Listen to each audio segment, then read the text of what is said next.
नमस्कार शेतकरी बांधवांनो, मी गणेश तायडे सह्याद्री ॲग्रो सर्व्हिसेस या यूट्यूब चॅनलमध्ये आपलं सहर्ष स्वागत करतो। शेतकरी मित्रांनो, आज आपण चर्चा करणार आहे हळद बरोबर अद्रक या दोन्ही पिकांचा फुटवा जास्तीत जास्त कसा वाढला पाहिजे याविषयी आज आपल्याला चर्चा करायची आहे।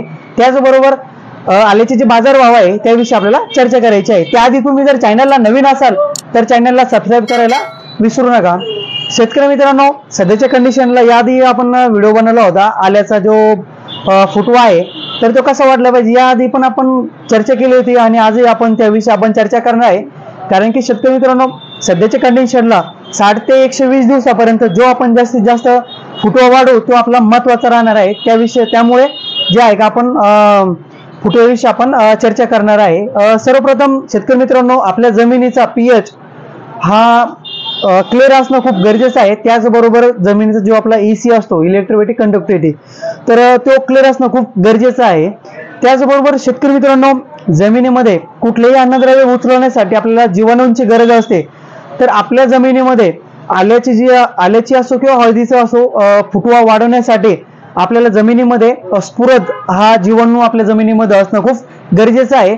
त्याचं कार्य हे असतं शेतकरी मित्रांनो, जमिनीमधील जे आपण दिलेले जे अन्नद्रव्य आहे तर ते उचलून झाडांना देण्यासाठी स्फुरद हा जीवाणू जो आहे का आपल्याला पिकासाठी जो आहे का काम करत असतो, फुटवा वाढवण्यासाठी तो काम करत असतो। त्यासाठी आपल्याला जमिनीमधील जे जीवाणू आहे स्फुरद पीएसबी आपण त्याला म्हणतो, तर ते आपल्या जमिनीमध्ये आपल्याला वारंवार देणं खूप गरजेचं आहे। जमिनीमध्ये आपण बरेचसे खतं दिलेले असतात, रासायनिक खतं असतो, त्याचबरोबर वॉटर सोल्युबल खतं असतो, हे दिलेले असतात। तर त्यासाठी आपल्याला उचलून देण्यासाठी आपल्या जमिनीमध्ये आपल्याला पीएसबी स्फुरद हा असणं खूप गरजेचं आहे। बॅक्टेरियामध्ये आपण त्याला आपल्या कुठल्याही चांगल्या कंपनीचे जे स्फुरद असतो तर ते आपण देऊ शकतो। दिल्यानंतर त्याचे आपल्याला चांगल्या प्रकारे आपल्याला त्याचा फायदा होणार आहे। त्याचबरोबर शेतकरी मित्रांनो, ज्या शेतकऱ्यांना बेसर डोस टाकायचा आहे किंवा मग डोस टाकायचा असेल तर त्यांनी जे आहे का 1840 जो आपण रासायनिक खतामध्ये 1840 आपण त्याला देणं खूप गरजेचं आहे। 1 एकर क्षेत्रासाठी आपण त्याला 50 ते 100 किलो पर्यंत आपल्याला त्याला द्यायचे आहे। 1846 मध्ये 46% फॉस्फरस आहे शेतकरी मित्रांनो, ते जे की आपल्या प्लॉटमध्ये आपल्याला फुटवा होण्यासाठी किंवा जमिनीमध्ये जे स्फुरद पालाश आपलं स्फुरद जे आहे तर ते वाढवण्यासाठी आपल्याला मदत करणार आहे।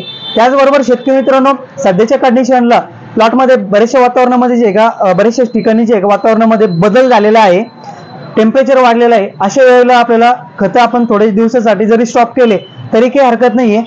जर आपण खतं स्टॉप करत असेल तर आपण बॅक्टेरियांमध्ये जीवाणूंमध्ये आपण काम करणं गरजेचं आहे।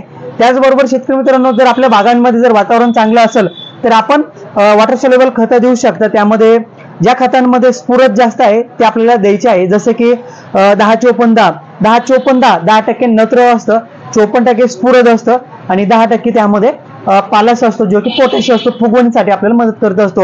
तर त्यासाठी जे आहे का शेतकरी मित्रांनो आपल्याला स्फुरद वाढवायचा आहे, त्यामुळे आपल्याला आपण 10-54 देऊ शकतो। त्याचबरोबर कुठल्याही कंपनीचे चांगल्या कंपनीचे आपण 12-61-0 ज्यामध्ये 12% नायट्रोजन आहे, नत्र आहे, स्फुरद त्यामध्ये 61% आहे, फॉस्फरस 61% आहे, तोही ग्रेड एकदम चांगला आहे, तो आपण देऊ शकतो। त्याचबरोबर शेतकरी मित्रांनो 13-40-13 त्यानंतर 14-48 हे जे चांगल्या कंपनीचे जे ग्रेड आहे ते तुम्ही त्यांचा वापर करू शकतो, ज्या ग्रेडमध्ये फॉस्फरस जास्त आहे, जेणेकरून आपल्याला फुटवा जास्तीत जास्त आपल्याला मिळणार आहे। त्याचबरोबर आपल्याला जीवाणूंचे पण आपल्याला चांगली जीवाणू आपल्याला वापरायचे आहे, जे की आपल्याला फुटवा होण्यासाठी आपल्याला मदत करणार आहे। जे आपल्याला पीएसबी जो जीवाणू आहे तो फुटव्यासाठी आपल्याला एकदम चांगल्या प्रकारे मदत करत असतो। त्याचबरोबर शेतकरी मित्रांनो, आपल्याला स्प्रेमधून जर आपण विचार केला तर त्यामध्ये आपण हार्मोन्सचा वापर करणं खूप गरजेचं आहे। हार्मोन्स जे की ऑक्झिन जे असतं ते हाईट होण्यासाठी आपल्याला काम करत असतं। त्याचबरोबर सायटोकायनिन जे असतं ते सेल विभाजन करण्यासाठी काम करत असतं, फुटवा होण्यासाठी आपल्याला त्याचा मदत होणार आहे, पांढरुंद होण्यासाठी आपल्याला त्याचा मदत होणार आहे। त्याचबरोबर शेतकरी मित्रांनो जीए पण जे आहे का सेल डिव्हिजन, सेल इलॉंगेशन म्हणजे हाईट होण्यासाठी, वाढ होण्यासाठी आणि फुटवा होण्यासाठी आपल्याला मदत करत असतं। त्याचबरोबर शेतकरी मित्रांनो, हे जे तिन्ही संजीवक सांगितले तर त्यातलं कुठलंही एक आपण घेऊन त्याचा आपण स्प्रे करू शकतो। त्यामध्ये आपण जसं की समजा वाढसाठी आता सध्याच्या कंडिशनला वाढ करायची आहे, त्यामध्ये आपण 19-19 एक साधारणपणे 70 ते 80 ग्रॅम 20 लिटर पंपासाठी आपण ते घेऊ शकतो। त्याचबरोबर शेतकरी मित्रांनो, त्यामध्ये आपण हे जे हार्मोन सांगितले ते घेऊ शकतो। हे घेतल्यानंतर आपण त्यामध्ये अॅमिनो ऍसिड जे की लिक्विडमध्ये पण एक 30 ते 40% वालं असतं, त्याचबरोबर पावडर फॉर्म मधलं 70 ते 80% वालं असलं, कुठलेही अॅमिनो ऍसिड आपण त्याच्या डोसनुसार आपण अॅमिनो ऍसिड ते घेऊ शकतो. हे घेतल्यानंतर आपल्या पानांची क्वालिटी, ग्रीनरी, त्याचबरोबर आपल्याला फुटवा होण्यासाठी, हाईट होण्यासाठी आपल्याला चांगल्या प्रकारे मदत होणार आहे. त्याचबरोबर शेतकरी मित्रांनो, सध्याच्या कंडिशनला जर विचार केला, श्रावण महिना चालू आहे, आजचे जे बाजार भाव आहे तर ते साधारणपणे 8,000 रुपयापर्यंत सुपर माल खरेदी केलेली आहे. नवीन जो माल आहे, नवीन मालाची 1,000 रुपयापासून तर 1,500 रुपयापर्यंतची आजची खरेदी झाली आहे.